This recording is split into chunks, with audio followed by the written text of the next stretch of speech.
सकड सांगाता मेळया सकड लागी सरया आमचे ताळे एक करया मोर एक होगळसिया. My dear brothers and sisters in Jesus Christ, we are preparing ourselves to celebrate the birthday of our mother. And during this auspicious time, let us prepare ourselves by reflecting on the life of our mother. But just before that, it is good to know that our Catholic Church celebrates 3 birthdays. The birthday of our Lord Jesus Christ on December 25th, the birthday of John the Baptist on June 24th, and the birthday of our Blessed Mother on September 8th. Why is Mother Mary so special?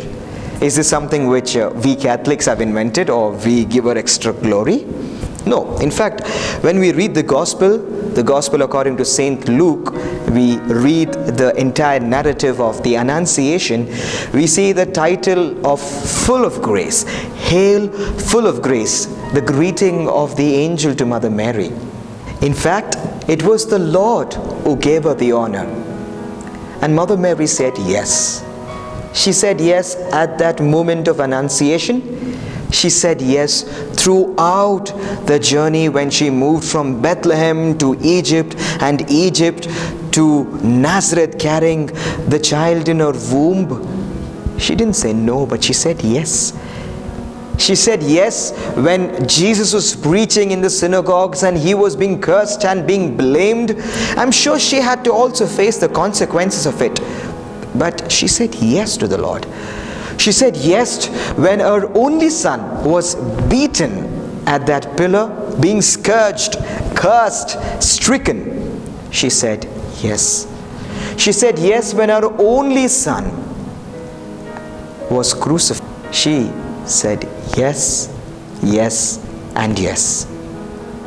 In fact, when we go through that suffering in life, when we go through situations where we are blamed for no fault of ours, where we lose something which is very dear to us, we are in fact walking on the same path which Mother Mary walked.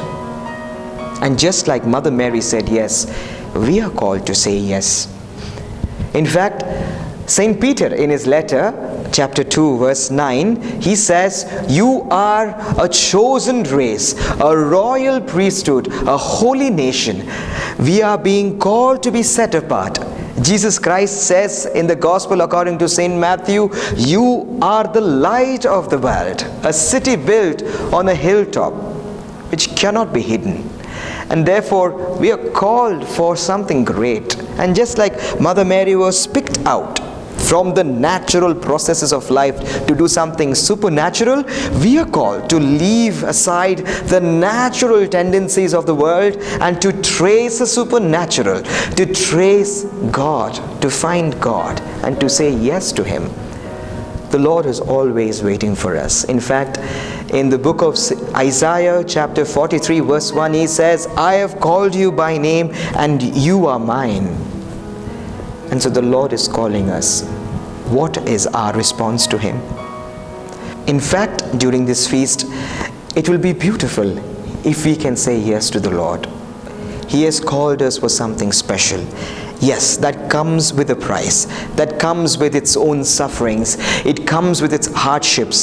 But just as Jesus Christ, who suffered on the cross, was raised from the dead, we will find our redemption. We will be raised.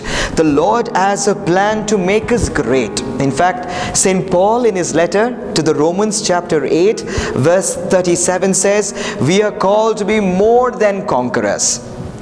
And so, the Lord will not disappoint us, my friends.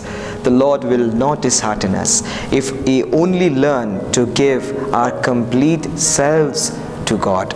And therefore, during this feast, let us spend more time with God and surrender our life to Him and learn to say yes. And this would be a beautiful way of celebrating our feast.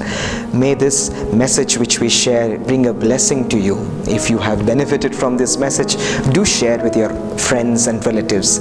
I wish you a very happy feast. May God bless us all.